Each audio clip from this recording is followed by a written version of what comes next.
Make a change by helping your car's engine perform efficiently with the new air filter from Filterheads.com.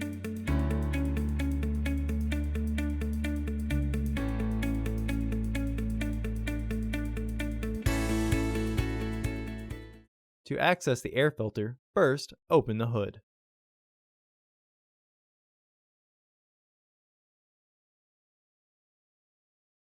Use the hood prop rod to support the hood.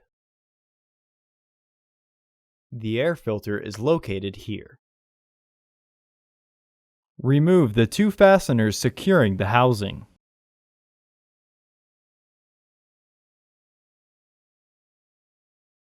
Remove the old filter from the housing and clean out any debris inside.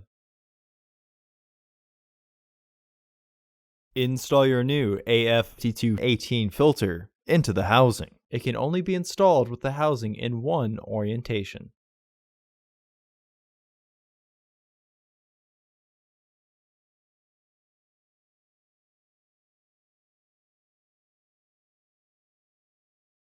Re-engage the fasteners.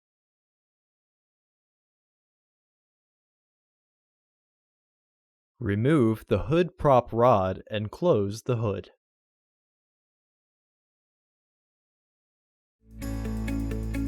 Visit our website to order your filter to ensure that it fits.